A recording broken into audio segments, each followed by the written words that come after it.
Good morning students. Welcome to the chemistry CET class. So today I am going to start a new topic, states of matter. States of matter na first chapter ಓದಿದ್ರಿ. ಆ ಚಾಪ್ಟರ್ನ C E T questions ಈಗ sort out ಮಾಡ್ತೀವಿ. ಅದಕ್ಕಿಂತ ಮುಂಚೆ states of matter ಏನೇನು ಓದಿದ್ರಿ. So all the 3 states of matter ಬಗ್ಗೆ. ಸೊ ಅದರಲ್ಲಿ ನಿಮಗೆ intermolecular forces, London force, dipole interaction ಈ ರೀತಿ. ಸೊ ಇಂಟರ್ಮಾಲಿಕ್ಯುಲರ್ ಫೋರ್ಸಸ್ ಬಗ್ಗೆ ಓದಿದ್ರಿ. ದೆನ್ ಗೇಷಿಯಸ್ ಸ್ಟೇಟ್ಸ್ ಅಂತ ಬಂದಾಗ ಅಲ್ಲಿ ನಿಮಗೆ ಲಾಸ್ ಏನು ಬರುತ್ತೆ, Boyle's law, Charles law, Avogadro law. So ಈ ರೀತಿ ಗೇಷಿಯಸ್ ಲಾಸ್ ಬಗ್ಗೆ, ಐಡಿಯಲ್ ಗ್ಯಾಸ್ ಅಂದ್ರೇನು, ರಿಯಲ್ ಗ್ಯಾಸಸ್ ಅಂದ್ರೇನು, why do real gases deviate from ideal gas behaviour, so compressibility factor ಈ ರೀತಿ ನಿಮಗೆ ಮತ್ತೆ ಸೊ ಈ ಕಾನ್ಸೆಪ್ಟ್ ಆಮೇಲೆ ಲಿಕ್ವಿಫಿಕೇಶನ್ ಆಫ್ ಗ್ಯಾಸಸ್ ಅನ್ನೋದನ್ನ ಬರುತ್ತೆ. ಅದಾಗಿದ್ಮೇಲೆ ಲಿಕ್ವಿಡ್ ಸ್ಟೇಟ್ ಅನ್ನೋದ್ರ ಬಗ್ಗೆ ಸ್ಟಡಿ ಮಾಡ್ತಾ ಹೋಗ್ತೀರಾ. ಅಲ್ಲಿ ನಿಮಗೆ ವಿಸ್ಕೋಸಿಟಿ ಆಗಿರ್ಬೋದು ಅಥವಾ ಸರ್ಫೇಸ್ ಟೆನ್ಷನ್ ಆಗಿರ್ಬೋದು, ಸೊ ಈ ವೇಪರ್ ಪ್ರೆಷರ್ ಆಗಿರ್ಬೋದು, ಈ ಕಾನ್ಸೆಪ್ಟ್ಸ್ನೆಲ್ಲ ಇಲ್ಲಿ ಸ್ಟೇಟ್ಸ್ ಆಫ್ ಮ್ಯಾಟರಲ್ಲಿ ಓದಿದ್ರಿ. ಸೊ ಆ ಕಾನ್ಸೆಪ್ಟ್ಸ್ನ ಒಂದ್ಸತಿ ರಿಕಾಲ್ ಮಾಡ್ಕೊಳ್ತಾ, so let's move on to states of matter CET questions. So first questions, dipole-induced dipole interactions are present in which of the following ways? So ಇಲ್ಲಿ ಇಂಟರ್ಮಾಲಿಕ್ಯುಲರ್ ಫೋರ್ಸ್ ಬಗ್ಗೆ ಬಂದಿದೆ questions. ಅಲ್ಲಿ ನಿಮಗೆ ಇಂಟರ್ಮಾಲಿಕ್ಯುಲರ್ ಫೋರ್ಸಸ್ ಎಲ್ಲ ಹೇಳಿದೆ, London force, dipole force ಬಗ್ಗೆ. ಅದಾಗಿದ್ಮೇಲೆ dipole interactions ಈ ರೀತಿ ಎಲ್ಲ ಹೇಳಿದ್ದೆ. ಇಲ್ಲಿ ಕೇಳಿರೋದು ನೋಡಿ, ಡೈಪೋಲ್ ಇಂಡ್ಯೂಸ್ಡ್ ಡೈಪೋಲ್ ಅಂತ ಅಂದಾಗ ಪೋಲಾರ್ ಮಾಲಿಕ್ಯೂಲ್ ಇರಲೇಬೇಕು. ಇಂಡ್ಯೂಸ್ಡ್ ಡೈಪೋಲ್ ಅಂತ ಅಂದರೆ, so in non polar molecules you are going to induce a dipole interactions ಅಂತ ಹೇಳ್ಬೋದು. ಸೊ ಹಾಗಾಗಿ ಈ ಇದರಲ್ಲಿ ನಿಮಗೆ ಈ ಇಂಟ್ರಾಕ್ಷನ್ ಅಲ್ಲಿ there must be a one polar molecule and another one must be a non polar molecule ಅಂತ ಹೇಳ್ಬೋದು. ಸೊ ಕೊಟ್ಟಿರೋ ಆಪ್ಷನ್ಸ್ ನೋಡಿ, ಆ ಕೊಟ್ಟಿರೋ ಆಪ್ಷನ್ಸ್ ಅಲ್ಲಿ ಪೋಲಾರ್ ಬಂದಿರಬೇಕು, ಇನ್ನೊಂದು ನಾನ್ ಪೋಲಾರ್ ಇದ್ರೆ ಅಲ್ಲಿ ನಿಮಗೆ ಆನ್ಸರ್ ಸಿಕ್ಬಿಡುತ್ತೆ. ಸೊ ಇಲ್ಲಿ ಆಪ್ಷನ್ ಎ ನೋಡಿ, H2O and alcohol. H2O is also a polar and alcohol is also a polar molecule. ಅಲ್ಲಿ ಬಿಟ್ವೀನ್ ದ ಪೋಲಾರ್ ಅಂತ ಅಂದಾಗ ನಿಮಗೆ ಡೈಪೋಲ್ ಇಂಟ್ರಾಕ್ಷನ್ ಬರುತ್ತೆ. ಅಲ್ಲಿ ಆಪ್ಷನ್ ಎ ಕರೆಕ್ಟ್ ಆನ್ಸರ್ ಅಲ್ಲ. ಇನ್ನು ಆಪ್ಷನ್ ಬಿ ನೋಡಿ, ಕ್ಲೋರಿನ್ ಮತ್ತೆ ಕಾರ್ಬನ್ ಟೆಟ್ರಾಕ್ಲೋರೈಡ್ ಕೊಟ್ಟಿದ್ದಾರೆ. So chlorine and carbon tetrachloride non polar ಅಂತ ಅಂದಾಗ ಅಲ್ಲಿಗೆ ಇನ್ನು ನಾನ್ ಪೋಲಾರ್ ಮಧ್ಯ ಅಂತ ಅಂದಾಗ ಇಂಡ್ಯೂಸ್ಡ್ ಡೈಪೋಲ್ ಇಂಟ್ರಾಕ್ಷನ್ಸ್ ಬಂದ್ಬಿಡುತ್ತೆ. ಸೊ ಇವನ್ ಆಪ್ಷನ್ ಡಿ ನೋಡಿ, ಸಿಲಿಕಾನ್ ಟೆಟ್ರಾಫ್ಲೋರೈಡ್ ಹೀಲಿಯಂ ಆಟಮ್ಸ್ ಅಂದ್ರೆ ನಾನ್ ಪೋಲಾರ್ ಇಂಟ್ರಾಕ್ಷನ್ಸ್ ಬಂದ್ಬಿಡುತ್ತೆ. ಅದೇ ಆಪ್ಷನ್ ಸಿ ನೋಡಿ, ಇಲ್ಲಿ ನಿಮಗೆ HCl ಆ್ಯಂಡ್ ಹೀಲಿಯಂ ಆಟಮ್ಸ್ ಇದೆ. HCl it is a polar molecule and helium atom it is a non polar ಅಂತ ಹೇಳ್ಬೋದು. ಸೊ ಇಲ್ಲಿ ನಿಮಗೆ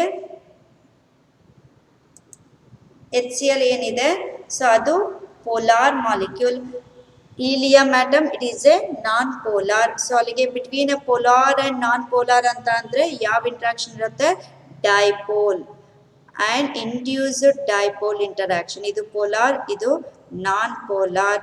ಸೊ ಹಾಗಾಗಿ ಯಾವ ಇಂಟ್ರಾಕ್ಷನ್ ಬರುತ್ತೆ ಇಲ್ಲಿ, ಡೈಪೋಲ್ ಇಂಡ್ಯೂಸ್ಡ್ ಡೈಪೋಲ್ ಇಂಟರಾಕ್ಷನ್ ಬರುತ್ತೆ. ಸೊ ಹಾಗಾಗಿ option C is the right answer. So second question ನೋಡಿ, the temperature at which Celsius and Fahrenheit scale give the same reading. So ಯಾವ ಒಂದು ಟೆಂಪ್ರೇಚರ್ ಅಲ್ಲಿ ಸೆಲ್ಸಿಯಸ್ ಸ್ಕೇಲು ಸೇಮ್ ರೀಡಿಂಗ್ಸ್ ಕೊಡಬೇಕು, Fahrenheit scale same reading ಕೊಡಬೇಕು. ಅದರಲ್ಲಿರೋ ಈ ಕೊಟ್ಟಿರೋ 4 options ಅಲ್ಲಿ ಯಾವ್ದು ಆನ್ಸರ್ ಅಂತ ಹೇಳಿ ಕೇಳಿದ್ದಾರೆ. ಸೊ ಆಪ್ಷನ್ ಎ ನೋಡಿ, 0 degree Celsius. So 0 degree Celsius ಇದೆ. Option B 32 degree Fahrenheit. Option C -40 degree Celsius. Option D 40 degree Celsius. So ಇದಕ್ಕೆ ನೀವೇನು ಮಾಡಬೇಕು, ಆಲ್ ದ 4 ಆಪ್ಷನ್ಸಿಗೆ ಏನು ನಿಮಗೆ ಫಾರ್ಮುಲಾ ಇದೆ ಫಾರ್ಮುಲಾಗೆ ಅಪ್ಲೈ ಮಾಡಿ ನೋಡಬೇಕು. ಸೊ ಫಾರ್ಮುಲಾಗೆ ಅಪ್ಲೈ ಮಾಡಿ ನೋಡಿದಾಗ ಸೊ ಅಲ್ಲಿ ನಿಮಗೆ ಯಾವುದು correct, Celsius scale same reading ಇರಬೇಕು, ಫ್ಯಾರನ್ಹೀಟ್ ಸ್ಕೇಲು ಸೇಮ್ ರೀಡಿಂಗ್ ಇರೋಂಥದ್ದು ಯಾವ್ದು ಆಪ್ಷನ್ ಬರುತ್ತೋ ಅದು ಕರೆಕ್ಟ್ ಆನ್ಸರ್. ಸೊ ಅಲ್ಲಿ ನಿಮಗೆ ಫಾರ್ಮುಲಾ ಅಲ್ಲಿ, ಸೊ ಇಲ್ಲಿ ನಿಮಗೆ ಫಿಸಿಕ್ಸ್ ಫಾರ್ಮುಲಾ ವೈಸ್ ತಗೊಂಡು ಮಾಡೋದಾದರೆ F minus 32/180 is equal to C/100. So ಅಲ್ಲಿಗೆ ಏನಾಯಿತು, ಸಾರಿ T minus 32 is equal to 90/5 ಆಯಿತು. ಅಲ್ಲಿಗೆ ಟಿ ಇಸ್ ಈಕ್ವಲ್ ಟು -40 ಬರುತ್ತೆ ಆನ್ಸರ್. ಸೊ ಈ ರೀತಿನೂ ನೀವು ಕಂಡುಹಿಡಿಬೋದು. ಅಲ್ಲಿಗೆ -40 ಅನ್ನೋದು ಕರೆಕ್ಟ್ ಆನ್ಸರ್ ಆಗುತ್ತೆ. ಇಲ್ಲ ನಮ್ಮ ಕೆಮಿಸ್ಟ್ರಿ ವೈಸ್ ನಾನು ಮಾಡಿಸಿದ್ನಲ್ಲ, ಸೊ ಫಾರ್ಮುಲಾ ಹಾಕಿ degree Fahrenheit is equal to, so 9/5 degree Celsius, ಸರಿ,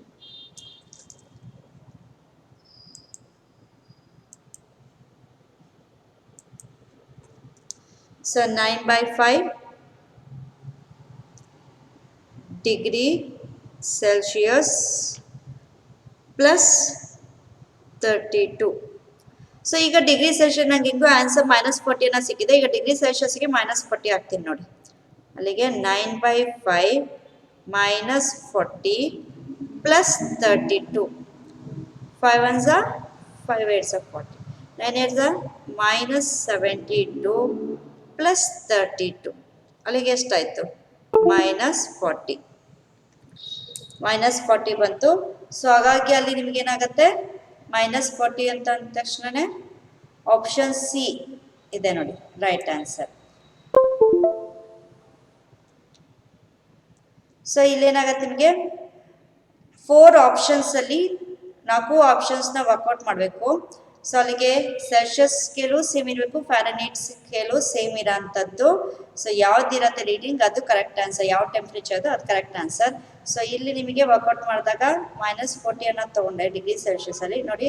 ಡಿಗ್ರಿ ಸೆಲ್ಸಿಯಸ್ -40, ಅಲ್ಲಿಗೆ ಫ್ಯಾರನ್ಹೀಟು -40 ಬಂದಿದೆ. ಅಲ್ಲಿಗೆ option C is the right answer. Next question. Volume of the air that will be expelled from a vessel of 300 cm3 when it is heated from 27 degrees Celsius to 37 degrees Celsius at the same pressure will be. So pressure same maintain ಮಾಡ್ತಾ ಇದ್ದಾರೆ. Temperature ಬಂದು 27 ಇರೋದು 37 1 degree Celsius ಟೆಂಪ್ರೇಚರ್ನ 10 degree Celsius ಟೆಂಪ್ರೇಚರ್ನ ಇಲ್ಲಿ rice ಮಾಡ್ತಾ ಇದ್ದಾರೆ. So ಏನಾಗ್ತಾ ಇದೆ ಅಲ್ಲಿ ನಿಮಗೆ starting volume 300 cm3, volume of the air that will B expelled from A vessel. ಒಂದು ವೆಸಲ್ ತೊಗೊಂಡಿದ್ದಾರೆ, ಆ ವೆಸಲ್ ಅಲ್ಲಿ ನಿಮಗೆ 300 cm3 ವಾಲ್ಯೂಮ್ ಇರೋಂಥ ವೆಸಲ್ಲು. ಸೊ ಆ ವೆಸಲ್ ಅಲ್ಲಿ ಟೆಂಪ್ರೇಚರ್ 27 ಡಿಗ್ರಿ ಸೆಲ್ಸಿಯಸ್ ಇದ್ದಿದ್ದು 37 ಡಿಗ್ರಿ ಸೆಲ್ಸಿಯಸ್ ಟೆಂಪ್ರೇಚರ್ ಆಗ್ತಾ ಇದ್ದಂಗೆ ರೈಸ್ ಆಗ್ತಾ ಇದ್ದಂಗೆ volume of the air expel ಆಗ್ತದೆ, ಹೊರಗೆ ಹೋಗ್ತಾ ಇದೆ. ಸೊ ಅಲ್ಲಿ ನಿಮಗೆ ಪ್ರೆಷರ್, ಎರಡೂ ಕಂಡೀಷನಲ್ ಪ್ರೆಷರ್ ಸೇಮ್ ಇದೆ. ಅಲ್ಲಿಗೆ V2 ಎಷ್ಟು ವಾಲ್ಯೂಮ್ ಎಕ್ಸ್ಪೆಲ್ ಆಯಿತು, V2 ಎಷ್ಟು ಉಳಿತು ಅನ್ನೋದನ್ನ ಇಲ್ಲಿ ನಿಮಗೆ ಕೇಳ್ತಾ ಇದ್ದಾರೆ. V1 ಕೊಟ್ಟಿದ್ರೆ V2 ಕೇಳ್ತಾ ಇದ್ದಾರೆ, T1 T2 ಎರಡು ಕೊಟ್ಟಿದ್ದಾರೆ. ಪ್ರೆಷರ್ ಕಾನ್ಸ್ಟೆಂಟ್ ಇದೆ. ಅಲ್ಲಿಗೆ ಇದು ಯಾವ ಲಾ ಆಯಿತು ಅಂದರೆ ಚಾರ್ಲ್ಸ್ ಲಾ ಆಗಿದೆ. ಸೊ ಚಾರ್ಲ್ಸ್ ಲಾ, ವಾಲ್ಯೂಮಿಗೂ ಟೆಂಪ್ರೇಚರ್ಗೂ ರಿಲೇಶನ್ಶಿಪ್ ಇರೋದು ಕಾನ್ಸ್ಟೆಂಟ್ ಪ್ರೆಷರ್ ಅಂತ ಅಂದಾಗ, ಸೊ ಇಲ್ಲಿ ನಿಮಗೆ ಯಾವ್ದು ಬರುತ್ತೆ, ಚಾರ್ಲ್ಸ್ ಲಾ ಬರುತ್ತೆ. ಸೊ ಅಕಾರ್ಡಿಂಗ್ ಟು ಚಾರ್ಲ್ಸ್ ನಮಗೆ ಗೊತ್ತಿದೆ V1/T1 is equal to V2/T2. So ನಮಗೆ ಬೇಕಾಗಿರೋದೇನು V2. ಅಲ್ಲಿಗೆ V1 T2/T1 ಆಯಿತು. V1 ಎಷ್ಟು ಕೊಟ್ಟಿದ್ದಾರೆ 300.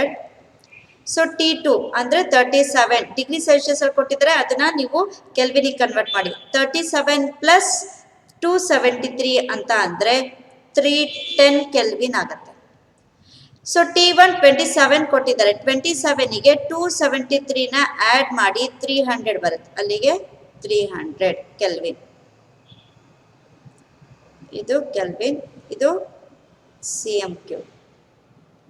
ಸೊ ಅಲ್ಲಿಗೆ 300 ಕ್ಯಾನ್ಸಲ್ ಆಯಿತು.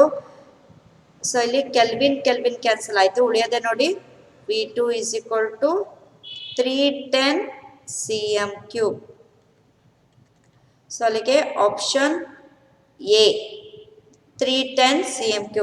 ಸೊ ಅಲ್ಲಿಗೆ ನಿಮಗೆ volume of the air that will be expel from vessel ಅಂತ ಅಂದರೆ 310 cm3 ಅಷ್ಟು volume of the air expel ಆಗ್ತದೆ, V2 ಅಷ್ಟು. ಸೊ ಯಾವಾಗ ಅಂದರೆ 27 ಡಿಗ್ರಿ ಸೆಲ್ಸಿಯಸ್ ಟೆಂಪ್ರೇಚರಿಂದ 37 ಡಿಗ್ರಿ ಸೆಲ್ಸಿಯಸ್ ಟೆಂಪ್ರೇಚರ್ ರೈಸ್ ಮಾಡ್ತಾ ಇದ್ದಂಗೆ. ಸೊ ಯಾಕಂದರೆ V directly proportional to T according to Charles law. ಹಾಗಾಗಿ as temperature increases volume also increases ಅನ್ನೋದು ಇಲ್ಲಿ ಹೇಳ್ಬೋದು at constant pressure.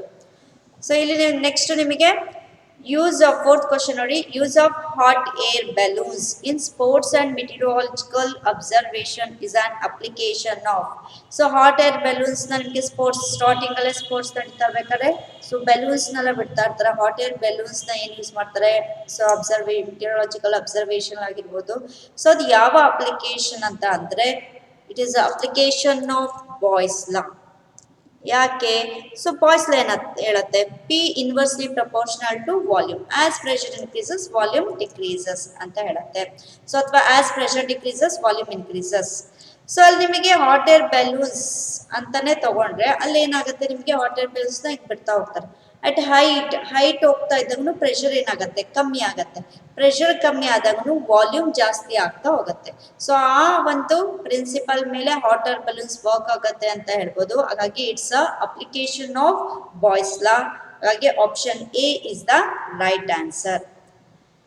Next, which of the following expression represents correctly the variation of density of an ideal gas with change in temperature? So ಇಲ್ಲಿ ನಿಮಗೆ ideal ಗ್ಯಾಸ್ನ variation of density with respect to temperature ಕೇಳಿದ್ದಾರೆ. So ಅಲ್ಲಿ ideal gas ಅಂದಿದ ತಕ್ಷಣ ಮೊಲಾಮಾಸಿಗೆ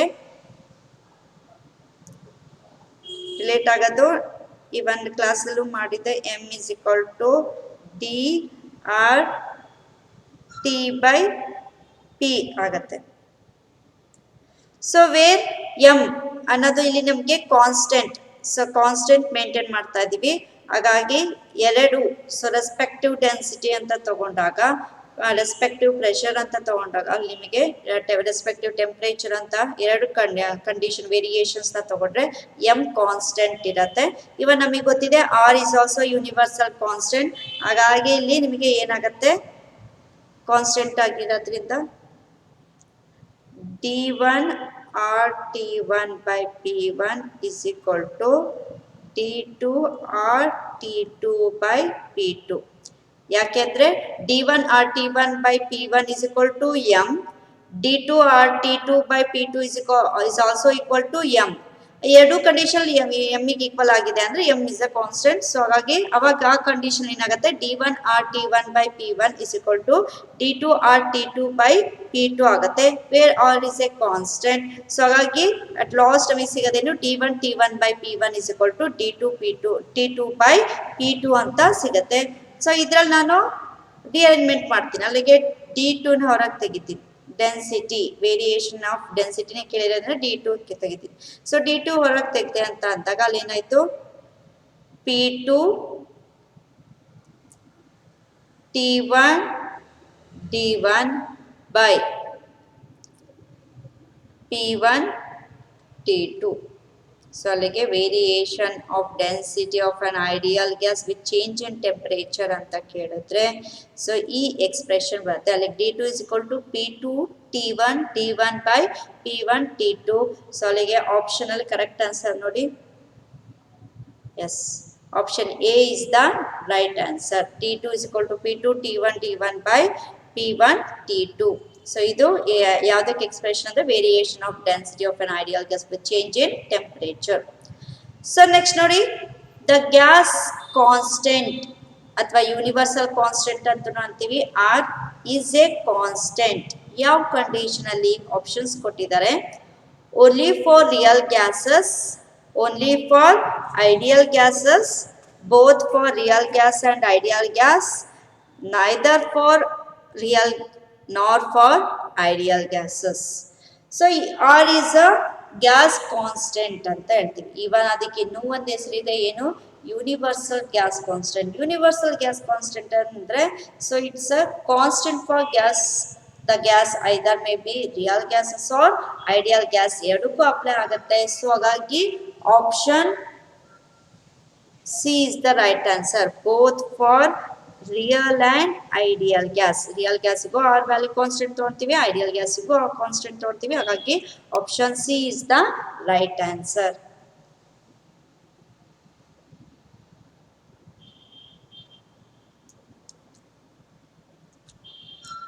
so next 7th question ನೋಡಿ, aqueous tension of water, that is pressure exerted by the water vapor depends upon Option A, the amount of water taken. Option B, the temperature only. Option C, both on the amount of water and temperature. Option D, neither the temperature nor the amount of water but on certain other factors ಅಂತ ಹೇಳಿದ್ದಾರೆ. So ಏಕ್ವಿಯಸ್ tension ಅಂದ್ರೆ ಏನು ಅನ್ನೋದು first ನಿಮಗೆ ಗೊತ್ತಿರಬೇಕು. So ಏಕ್ವಿಯಸ್ tension ಅಂದ್ರೆ ಏನು, ಅಲ್ಲಿ ನಿಮಗೆ so pressure exerted by water vapour, saturated water vapour. So ಈಗ ನಾವು ಇಲ್ಲೇ ಒಂದು ಗ್ಯಾಸ್ ಮಾಲಿಕ್ಯೂಲ್ಸ್ ನೋಡಿದ್ರೆ ಅದರಲ್ಲಿ ಮಾಯ್ಸ್ಟ್ ಗ್ಯಾಸ್ ಇದ್ದೇ ಇರುತ್ತೆ. ಆ ಮಾಯ್ಸ್ಟ್ ಗ್ಯಾಸ್ ಅಲ್ಲಿ ಸಹ pressure exerted by water, that is water vapour ಇರುತ್ತೆ. ಸೊ ಆ ಒಂದು ಇದನ್ನು ನಾವು ಏಕ್ವಿಯಸ್ ಟೆನ್ಷನ್ ಅಂತೀವಿ, that is pressure exerted by water vapour. ಅದರಲ್ಲೂ pressure exerted by saturated water vapour ಅಂತ ಏನಂತೀವಿ ಅದನ್ನ ಏಕ್ವಿಯಸ್ ಟೆನ್ಷನ್ ಅಂತ ಅಂತೀವಿ. ಆ ಏಕ್ವಿಯಸ್ ಟೆನ್ಷನ್ ಆಫ್ ವಾಟರ್ ಯಾವ್ದ್ರ ಮೇಲೆ ಡಿಪೆಂಡ್ ಆಗಿದೆ ಅಂತ ಕೇಳ್ತಾರೆ. ಸೊ ನಾವು ಎಲ್ಲಿಂದಲ್ಲಿಗೆ ಹೋದ್ರೂ aqueous tension of an water ಹೇಳ್ತಾ ಇದೀವಿ ಅಂದ್ರೆ ವಿತ್ ರೆಸ್ಪೆಕ್ಟ್ ಟು ಟೆಂಪರೇಚರ್ ಹೇಳ್ತೀವಿ. So it depends only on temperature. So temperature fluctuate ಆದರೆ ಏಕ್ವಿಯಸ್ ಟೆನ್ಷನ್ ಫ್ಲಕ್ಚುಯೇಟ್ ಆಗುತ್ತೆ. ಯಾಕಂದ್ರೆ ಟೆಂಪರೇಚರ್ ವೇರಿ ಆದಾಗೂ ವೇಪರ್ ಪ್ರೆಷರ್ ವೇರಿ ಆಗುತ್ತೆ. ಸೊ ದಟ್ ಅಲ್ಲಿ ನಿಮಗೆ ಏನಾಗುತ್ತೆ ಏಕ್ವಿಯಸ್ ಟೆನ್ಷನ್ ವೇರಿ ಆಗ್ತಾ ಹೋಗುತ್ತೆ. ಸೊ ಹಾಗಾಗಿ ಇಲ್ಲಿ ನಿಮಗೆ it depends only on the temperature. ಹಾಗಾಗಿ option B is the right answer, the temperature only ಅಂತ ಹೇಳ್ಬೋದು. ಸೊ ಹಾಗಾಗಿ option B is the right answer.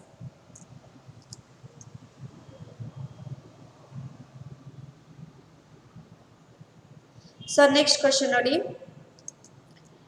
equal volumes of two gases which do not react together are enclosed in separate vessels. Their pressures are 100 mm and 400 mm respectively. If the two vessels are joined together, then what will be the pressure of the resulting mixture? Temperature remains constant. ಏನು ಮಾಡಿದ್ದಾರೆ, so ಎರಡು gas ತಗೊಂಡಿದ್ದಾರೆ. ಆ ಎರಡು gas ಏನು, it doesn't react with each other, ಎರಡು react ಆಗಲ್ಲ. ಸೇ Nobel gases ಅಂತ ಅನ್ಕೊಂಡು ಎರಡು ರಿಯಾಕ್ಟ್ ಆಗಲ್ಲ ನಿಮಗೆ ಅಂತ ನಾನ್ ರಿಯಾಕ್ಟಿಂಗ್ ಗ್ಯಾಸಸ್ನ ತಗೊಂಡಿದ್ದಾರೆ. ಸಪ್ರೇಟ್ ವೆಸಲ್ ಅಲ್ಲೇ ಸ್ಟಾರ್ಟಿಂಗ್ ಇಟ್ಟಿದ್ದಾರೆ. ಸೊ ಸಪ್ರೇಟ್ ವೆಸಲ್ ಇಟ್ಟಿದ್ದಾರೆ. ಅವಾಗ ಪ್ರೆಷರ್ಸ್ ಎಷ್ಟಿದೆ, 100 mm ಇದೆ, 400 mm ಇದೆ. ಸೊ ಈಗ ಎರಡು ವೆಸಲ್ಸ್ನ ಏನ್ ಮಾಡ್ತಾ ಇದ್ದಾರೆ, ಜಾಯಿನ್ ಮಾಡ್ತಾ ಇದ್ದಾರೆ. ಎರಡು ವೆಸಲ್ಸ್ನ ಜಾಯಿನ್ ಮಾಡಿದಾಗ ಸೊ ಅಲ್ಲಿ ನಿಮಗೆ resulting pressure of the mixture ಎಷ್ಟು ಅಂತ ಕೇಳಿದ್ದಾರೆ. ಟೆಂಪರೇಚರ್ ಏನಾಗಿದೆ, ಕಾನ್ಸ್ಟೆಂಟ್ ಇದೆ. ಸೊ ಕಾನ್ಸ್ಟೆಂಟ್ ಇದ್ದಾಗ ಎಷ್ಟು ಪ್ರೆಷರ್, ಅಲ್ಲಿ ನಿಮಗೆ ರಿಸಲ್ಟಿಂಗ್ ಮಿಕ್ಸ್ಚರ್ನ ಪ್ರೆಷರ್ ಎಷ್ಟು ಅಂತ ಹೇಳಿ ಕೇಳಿದ್ದಾರೆ. ಸೊ ಹಾಗಾಗಿ ಇಲ್ಲಿ ನಿಮಗೆ P1 V1 plus P2 V2 is equal to PT. ಯಾಕಂದ್ರೆ ಕಾನ್ಸ್ಟೆಂಟ್ ಟೆಂಪರೇಚರ್ ಅಂತ ಕೊಟ್ಟಿದ್ದಾರೆ, ನಾನು ಹಾಗಾಗಿ PT VT ಅಂತ ತಗೊಂತೀನಿ. ಸೊ ಸ್ಟಾರ್ಟಿಂಗ್ V1 ಎಷ್ಟು is equal to V2. ಯಾಕೆ, ಈಕ್ವಲ್ ವಾಲ್ಯೂಮ್ ಅಂತ ಕೇಳಿದ್ದಾರೆ. ಹಾಗಾಗಿ V1 is equal to V2 is equal to say general term ತಗೊಳ್ತೀನಿ V ಅಂತ ತಗೊಳ್ತೀನಿ. V1 ಅಂದ್ರೂ ವಿನೇ, V2 ಅಂದ್ರೂ ವಿ, ಯಾಕಂದ್ರೆ ಎರಡು ಈಕ್ವಲ್ ವಾಲ್ಯೂಮ್ ಆಫ್ ಗ್ಯಾಸಸ್. ಹಾಗಾಗಿ ಸೊ ಅಲ್ಲಿಗೆ VT ಏನಾಯ್ತು, ಅಲ್ಲಿಗೆ VT ಅಂದ್ರೆ V1 ಪ್ಲಸ್ V2 ಅಲ್ಲ, V1 ಪ್ಲಸ್ V2 ಅಂದ್ರೆ V ಪ್ಲಸ್ V, ಅಲ್ಲಿಗೆ 2V ಆಯ್ತು. ಸೊ ಅಲ್ಲಿಗೆ VT ಅಂದ್ರೆ 2V. ಅಲ್ಲಿ P1 ಪ್ಲಸ್ P2 ಅಂತ ಅಂದ್ರೆ P1 100 mm, P2 400 mm. So ಅಲ್ಲಿ PT ಏನಾಗುತ್ತೆ, 100 ಪ್ಲಸ್ 400 ಆಯ್ತು. ಸೊ PT ಇಂಟು V2 ಅಂತ ಇದೆ, VT ಅಂತ ಇದೆ. VT ಅಂದ್ರೆ ಏನು, 2V. ಸೊ ಅಲ್ಲಿಗೆ PT into VT is equal to 100 plus 400.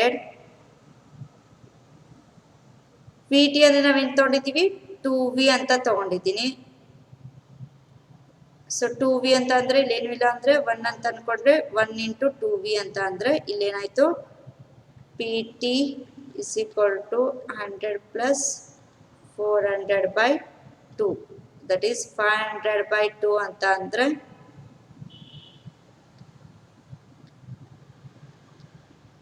250. ಅಲ್ಲಿಗೆ resulting pressure 250 mm.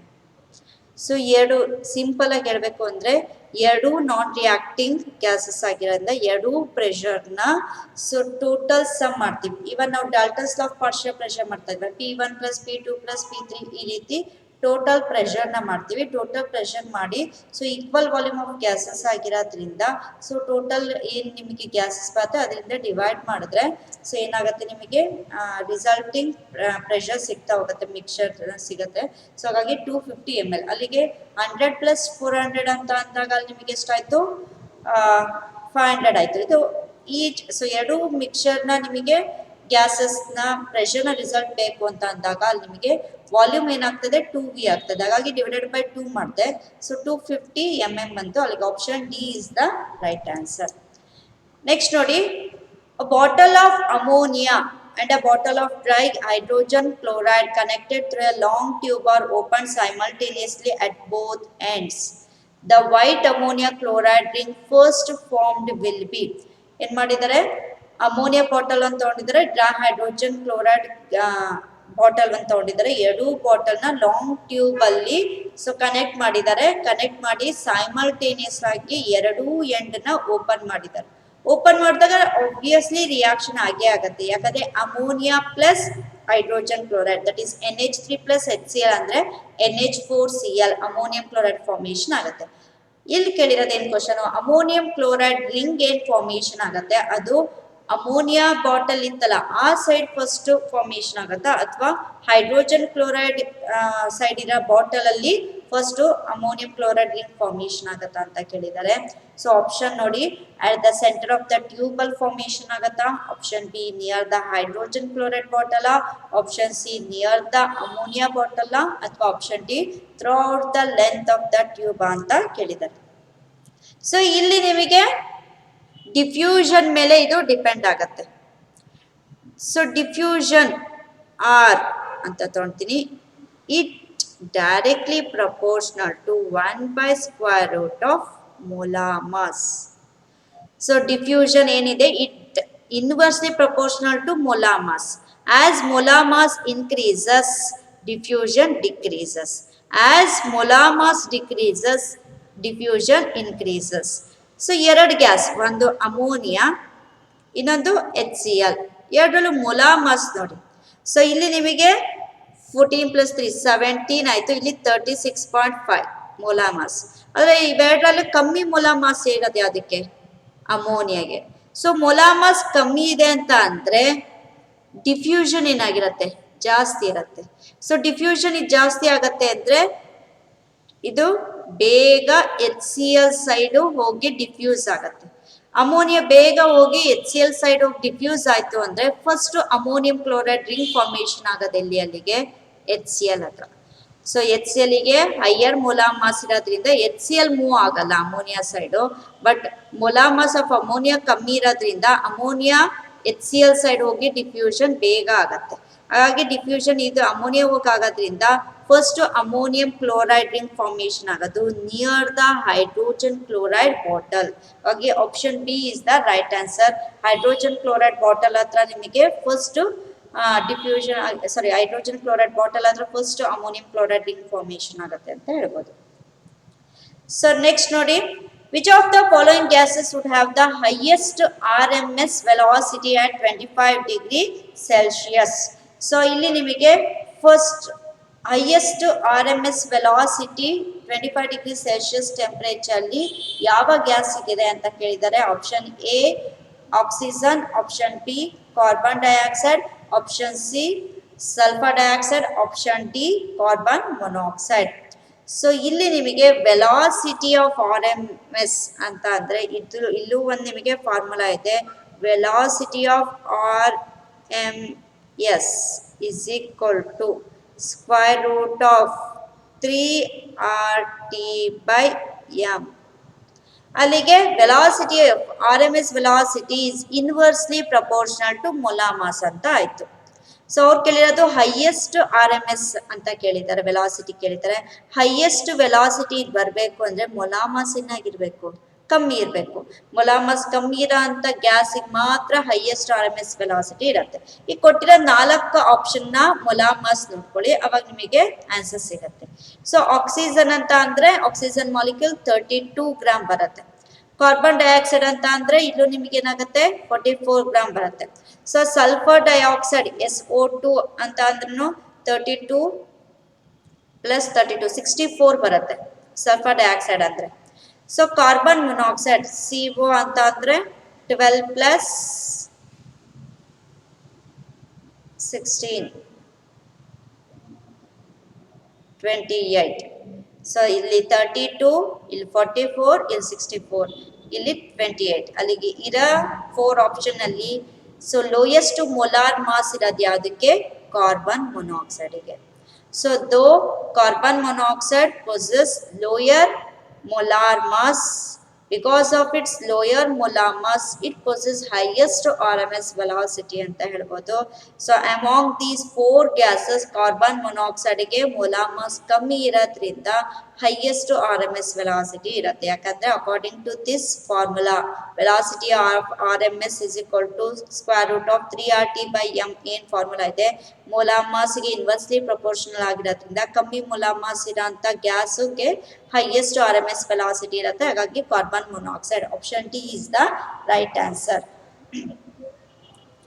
Next question ನೋಡಿ, if most probable velocity is represented by alpha and fraction possessing it by f, then with increase in temperature which one of the following is correct ಅಂತ ಕೇಳಿದ್ದಾರೆ. ಸೊ option A alpha increases, f decreases, alpha decreases, f increases, both alpha and f decreases, both alpha and f increases. So most probable ವೆಲಾಸಿಟಿನ alpha ಇಂದ ಇಲ್ಲಿ represent ಮಾಡ್ತಾ ಇದ್ದಾರೆ, ಅದ್ರ fraction ನ ಎಫ್ ಇಂದ ಮಾಡ್ತಾ ಇದ್ದಾರೆ. ಸೊ ಟೆಂಪರೇಚರ್ನ ಈಗ ಇನ್ಕ್ರೀಸ್ ಮಾಡ್ತಾ ಇದ್ದಾರೆ. ಟೆಂಪರೇಚರ್ ಇನ್ಕ್ರೀಸ್ ಆದಂಗೂ ಪ್ರೊಬ್ಯಾಬಲ್ ವೆಲಾಸಿಟಿ ಏನಾಗುತ್ತೆ, ಫ್ರಾಕ್ಷನ್ ಪೊಸೆಸಿಂಗ್ ಇಟ್ ಏನಾಗುತ್ತೆ ಅಂತ ಕೇಳಿದ್ದಾರೆ. So with increase in temperature, most probable velocity also increases. Temperature increase ಆದಂಗೂ ವೆಲಾಸಿಟಿನೂ ಏನಾಗುತ್ತೆ, ಇನ್ಕ್ರೀಸ್ ಆಗುತ್ತೆ ಅಂತ ಹೇಳ್ಬೋದು. ಪ್ರೊಬ್ಯಾಬಲ್ ವೆಲಾಸಿಟಿನೂ ಏನಾಗುತ್ತೆ, ಟೆಂಪರೇಚರ್ ಇನ್ಕ್ರೀಸ್ ಆಗುತ್ತೆ. ಯಾಕಂದ್ರೆ ಟೆಂಪರೇಚರ್ ಜಾಸ್ತಿ ಆದಾಗೂ ಮಾಲಿಕ್ಯೂಲ್ಸ್ ಮಧ್ಯ ಅಲ್ಲಿ ನಿಮಗೆ ಸೊ ಏನು ಇಂಟ್ರಾಕ್ಷನ್ ಜಾಸ್ತಿ ಆಗಿ ಅದ್ರ ವೆಲಾಸಿಟಿ ಪ್ರೊಬ್ಯಾಬಲ್ ವೆಲಾಸಿಟಿನೂ ಜಾಸ್ತಿ ಆಗುತ್ತೆ. ಬಟ್ ಫ್ರಾಕ್ಷನ್ ಪೊಸೆಸಿಂಗ್ ಇಟ್ ಏನು ಎಫ್ ಏನಿದೆ ಇಟ್ ಡಿಕ್ರೀಸಸ್. ಸೊ ಅದೇನಾಗುತ್ತೆ, ಡಿಕ್ರೀಸ್ ಆಗ್ತಾ ಹೋಗುತ್ತೆ. ಹಾಗಾಗಿ option A is the right answer.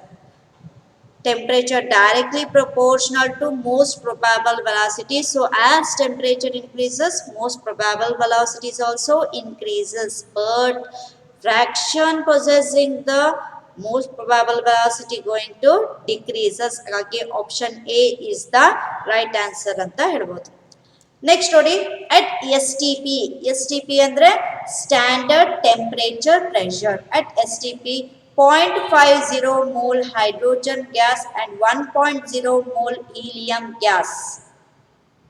Standard temperature and pressure ಅಲ್ಲಿ ಸೊ ಹೈಡ್ರೋಜನ್ ಒಂದು ಗ್ಯಾಸ್ ತಗೊಂಡಿದ್ದಾರೆ, ಒಂದು ಪ್ರೆಷರ್, ಇನ್ನೊಂದರಲ್ಲಿ ಹೀಲಿಯಂ ಗ್ಯಾಸ್ ತಗೊಂಡಿದ್ದಾರೆ ಅಂತ ಅನ್ಕೊಂಡು ಎರಡೂ ಕಡೆ ಟೆಂಪರೇಚರ್ ಸೇಮ್ ಮೇಂಟೈನ್ ಮಾಡಿದ್ದಾರೆ. STP ಕಂಡೀಷನ್ ಮೇಂಟೈನ್ ಮಾಡಿದ್ದಾರೆ. ಬಟ್ ಹೈಡ್ರೋಜನ್ ಗ್ಯಾಸ್ ನೋಡಿ 0.50 ಮೋಲ್ಸ್ ಇದೆ. ಸೊ ಅದೇ ಹೀಲಿಯಂ ನಿಮಗೆ 1.0 ಮೋಲ್ ಹೀಲಿಯಂ ಗ್ಯಾಸ್ ಇದೆ. ಸೊ ಅವೆರಡರಲ್ಲಿ ಏನು ಕಂಡೀಷನ್ 4 ಆಪ್ಷನ್ಸ್ ಕೊಟ್ಟಿದ್ದಾರೆ. Have equal average kinetic energy ಇರತ್ತಾ? Option A. Option B have equal molecular speeds ಇರತ್ತಾ? Option C occupy equal volumes. Option D have equal effusion rates ಅಂತ ಹೇಳಿ ಕೇಳಿದ್ದಾರೆ. ಸೊ ಇದರಲ್ಲಿ ಕರೆಕ್ಟ್ ಆನ್ಸರ್ ಯಾವುದು ಅಂತ ಅಂದ್ರೆ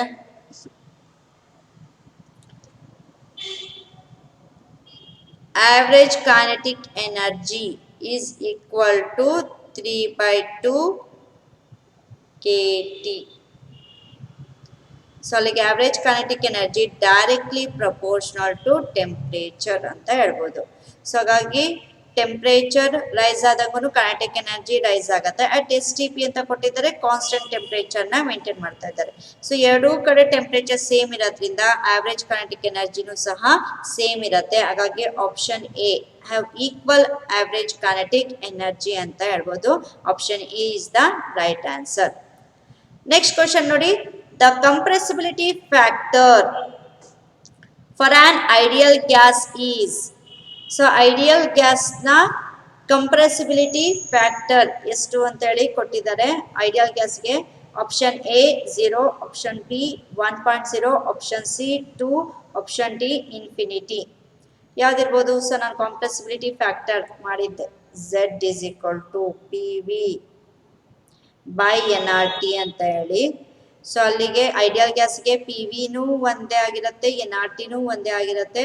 ಸೊ ಎರಡು ಕ್ಯಾನ್ಸಲ್ ಆಗಿ ನಿಮಗೆ 1 ಬರುತ್ತೆ ಅಂತ ಅಂದ್ರೆ for ideal gas Z is equal to 1. Option B is the right answer. So 1.0 ಬರುತ್ತೆ ಅಂತ ಹೇಳ್ಬೋದು.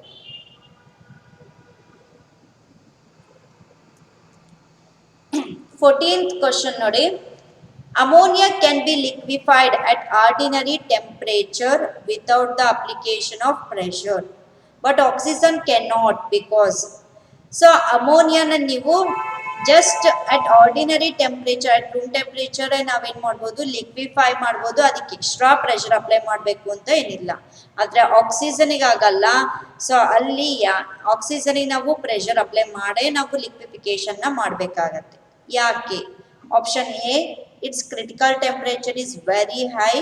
Option B, it's critical temperature is low. Option C, it's critical temperature is moderate.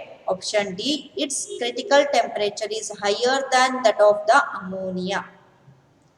ಯಾಕೆ ನಾವು ಆಕ್ಸಿಜನ್ಗೆ ಎಕ್ಸ್ಟ್ರಾ ಪ್ರೆಷರ್ನ ಅಪ್ಲೈ ಮಾಡೇ ಲಿಕ್ವಿಫಿಕೇಶನ್ ಮಾಡಬೇಕು ಅಂದ್ರೆ, because it's critical temperature is very low. So oxygen ನ critical temperature low, ಹಾಗಾಗಿ ನಮಗೆ ಕಮ್ಮಿ ಟೆಂಪರೇಚರ್ ಏನೋ ಅದು ಸೊ ಏನಾಗುತ್ತೆ, ಲಿಕ್ವಿಫೈ ಆಗಬೇಕು ಅಂದ್ರೆ ಆದಷ್ಟು ನಾವು ಪ್ರೆಷರ್ನ ಅಟ್ ಎ ಟೈಮ್ ಅಪ್ಲೈ ಮಾಡಬೇಕು. ಪ್ರೆಷರ್ ಅಪ್ಲೈ ಮಾಡ್ತಾ ಮಾತ್ರ ಅದು ಲಿಕ್ವಿಫಿಕೇಶನ್ ಆಗತ್ತೆ, because it's critical temperature is low ಅಂತ ಹೇಳ್ಬೋದು. ಹಾಗಾಗಿ ಅಲ್ಲಿ ನಿಮಗೆ ಸೊ ಏನಾಗುತ್ತೆ, ಎಕ್ಸ್ಟ್ರಾ ಪ್ರೆಷರ್ನ ಅಪ್ಲೈ ಮಾಡಬೇಕಾಗತ್ತೆ. ಹಾಗಾಗಿ option B is the right answer. 15th question ನೋಡಿ, if helium is allowed to expand in vacuum it liberates heat because. So ಈಗ ಹೀಲಿಯಂ ಗ್ಯಾಸ್ನ ನಾನೀಗ ಎಕ್ಸ್ಪ್ಯಾನ್ಷನಿಗೆ ಬಿಡ್ತೀನಿ, ರೂಮಲ್ಲೇ ಎಕ್ಸ್ಪ್ಯಾನ್ಷನಿಗೆ ಬಿಟ್ಟಾಗ ಅಲ್ಲಿ ನಮಗೆ ಇಲ್ಲಿರೋ ಅಂತ ಅಟ್ಮಾಸ್ಫಿಯರ್ಲಿ ಹೀಟ್ ಪ್ರೊಡಕ್ಷನ್ ಆಗುತ್ತೆ, ಹೀಟ್ ಜಾಸ್ತಿ ಆಗುತ್ತೆ. ಯಾಕೆ? ಸೊ ವ್ಯಾಕ್ಯೂಮ್ ಅಲ್ಲಿ ತಗೊಂಡಿದ್ರಿ, ವ್ಯಾಕ್ಯೂಮ್ ಅಲ್ಲಿ ನಾನು ಹೀಲಿಯಂ ಗ್ಯಾಸ್ನ ಎಕ್ಸ್ಪ್ಯಾಂಡ್ ಮಾಡಕ್ ಬಿಟ್ರೆ it liberates heat. Why? So option A, helium is an inert gas. Option B, helium is an ideal gas. Option C, the critical temperature of helium is very low. Option D, helium is one of the lightest gas. helium inert gas ಇರ್ಬೋದು, ಹಾಗಂತ ಅದು inert gas ಆಗಿರೋದು heat production ಮಾಡಬೇಕು ಅನ್ನೋದೇನಿಲ್ಲ. helium is an ideal gas, ಯಾವುದೇ ideal gas ಆದ್ರೂ heat production ಆಗಬೇಕು. helium ಅನ್ನೋದು ಐಡಿಯಲ್ ಗ್ಯಾಸ್ ಅಲ್ಲ. ಸೊ ಆಪ್ಷನ್ ಡಿ ನೋಡಿ, helium is one of the lightest gas. Yes, ಆದ್ರೆ ಅದು ಹೀಟ್ ಪ್ರೊಡಕ್ಷನ್ ಮಾಡಬೇಕು ಅನ್ನೋದು ಕರೆಕ್ಟ್ ಆನ್ಸರ್ ಆಗಲ್ಲ. ಆಪ್ಷನ್ ಸಿ ಏನಿದೆ, the critical temperature of helium is very low. Yes, so ಹೀಲಿಯಂನ ಕ್ರಿಟಿಕಲ್ ಟೆಂಪರೇಚರ್ ಕಮ್ಮಿ ಇರೋದ್ರಿಂದಾನೆ ನಾವು ಅದನ್ನ ವ್ಯಾಕ್ಯೂಮ್ ಅಲ್ಲಿ ಎಕ್ಸ್ಪ್ಯಾಂಡ್ ಮಾಡಕ್ ಬಿಟ್ಟಾಗ ಸೊ ಏನಾಗತ್ತೆ, ಅದರಿಂದ ಹೀಟ್ ಪ್ರೊಡಕ್ಷನ್ ಆಗತ್ತೆ ಅಂತ ಹೇಳ್ಬೋದು. ಹಾಗಾಗಿ option C is the right answer. Thank you.